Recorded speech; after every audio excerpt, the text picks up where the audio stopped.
Good morning. Good morning, Clutter bosses. How is everyone doing today? It's Tuesday, another Tuesday, almost at the end of April, which I can't believe. But good morning, everyone. Say hello if you're here. Happy Tuesday, Madonna. Good to see you here. Would love to know who's watching. Just say hello or where you're from. If this is your first time here, hello, Michelle.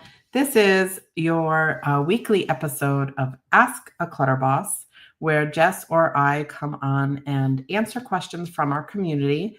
If for some reason you have a question, you didn't submit it ahead of time, feel free to put it into the comments and I can circle back once I answer the couple that we did get through form submission. So we are here to hopefully enlighten you, offer some support and strategies for your journey on decluttering and organizing and all the things.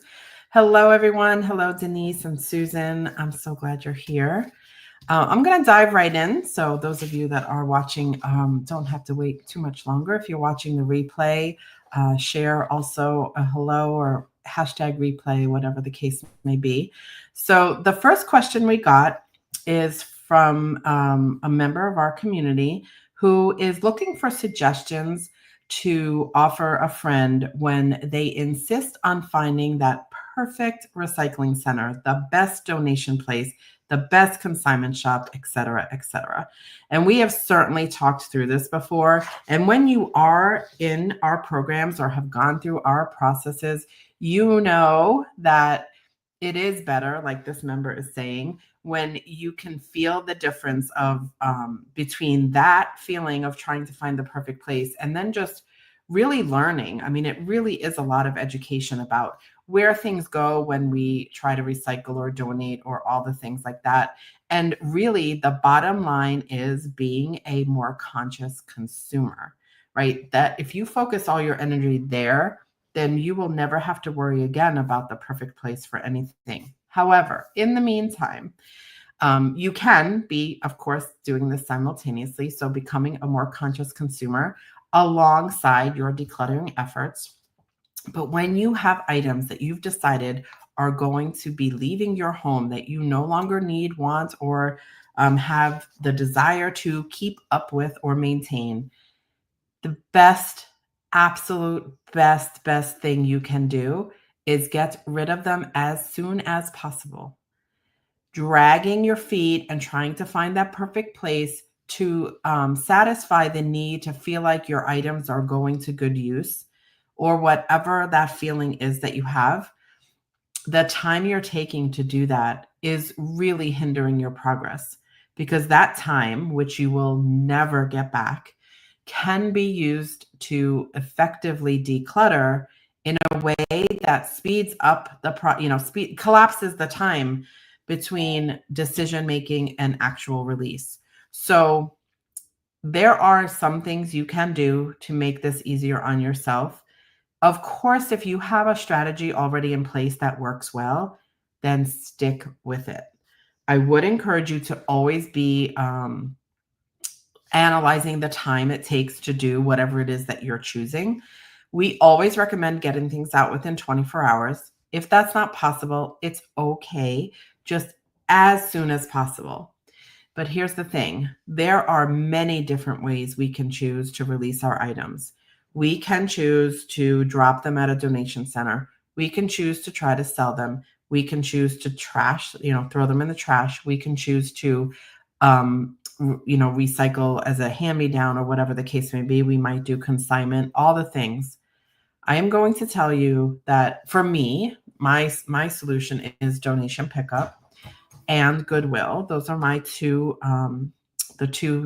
alternatives or solutions that I have because they save me the most time. So donation pickups come right to my home. Goodwill, I have a bin that we fill up. Everybody knows this is the Goodwill bin. And when it's full, my husband takes it because he doesn't work that far from Goodwill.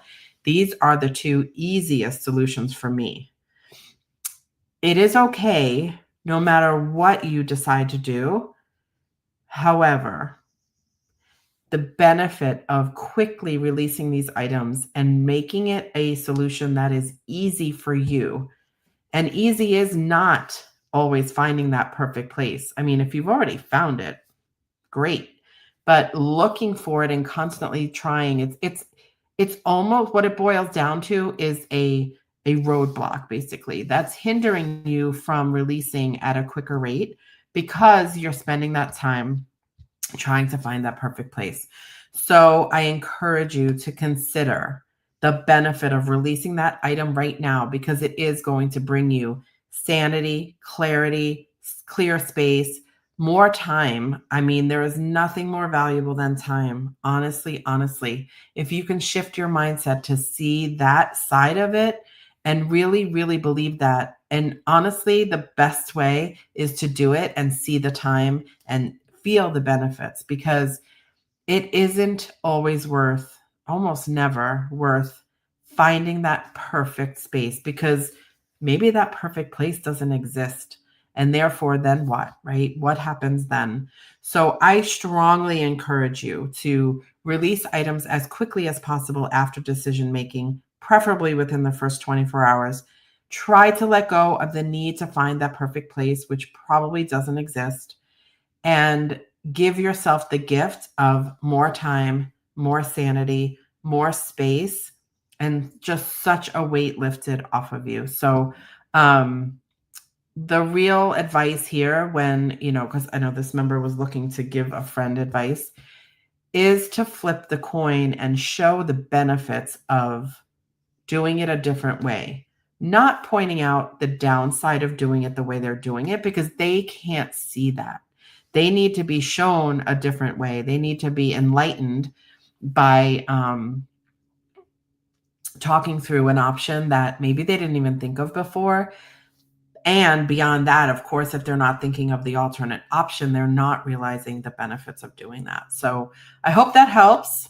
I love this one because it is a common one, very, very common across all of our programs and groups. So thank you for that question. The other question I got is someone in our community who's saying, I'm in a constant state of overwhelm. Can you help? So my first thought is, we are here for you. And we, of course, have amazing programs that tackle this exact feeling.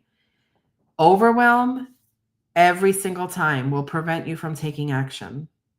Without proper guidance, support, strategies, ideas, education in this area, it is almost impossible to overcome that overwhelm, because it is so heavy of an emotion and it is an absolute showstopper. Like, stop you in your tracks. I can't figure this out. I don't know what I'm going to do. And what typically ends up happening, and I can say this because we have worked with tens of thousands of people in our programs, in our groups, what ends up happening is nothing, no progress is made. And you run this vicious, you just run this vicious cycle over and over and over. And deeply, so deeply, I want that not to be the case for any of you in our group. So I would encourage you, if this is something that truly has gotten you to the point of, not another minute, not another second, I need help with this because I cannot overcome this by myself, please reach out to me, Gina@clutterboss.com, and let's chat, because there is a way forward. There is a solution. It is a personal thing. But one thing I know for sure that I've seen time and time again is that the overwhelm doesn't go away without a different way of thinking, a different way of acting, and a path forward that you can see. So the one thing I will say about overwhelm is it typically, most times, is because we're looking at the entire process all in one chunk in our brain, and we expect ourselves to tackle that all at once. We want it done yesterday. And you've heard us say this before, clutter did not collect overnight. It is not going to be released overnight, nor would we ever tell you to do that, or that that's possible. Even in our 6-month program, we know that at the end of 6 months, it's not necessarily going to be complete, right? Your decluttering process, your big declutter is not going to be finished in 6 months necessarily. But what you are going to have is less overwhelm, more strategy, more support, accountability, people who really care about what you're going through and want to see you succeed. So never will you hear us say, join our program and be done in 6 months. That's not the way it is. And I think the sooner we can release that expectation on us, on ourselves, we're doing it to ourselves, that we can do this quickly. It's easily, once we get going, it'll be okay. It's not. Trust me, I've seen it. It's okay to need support. It's okay to ask for help. So, overwhelm can be overcome by action, yet our mental state and our emotions and our thoughts around this typically are what are going to keep us stuck. So, if you can take that one action, one thing, whatever that looks like, 10 minutes of decluttering, 5 items, one item, making a plan, it doesn't matter what that one thing is. It's a momentum builder, and that's what we all need. So, if anyone has any questions on this, feel free to comment here. I don't see any other questions that have come in. So, we have a little bit more time here. If anyone wants to talk through this or offer another question, I'm happy to answer here. If not, I'll wait a few more minutes and then we'll call it a day. Just a few questions or a couple questions today. Anyone?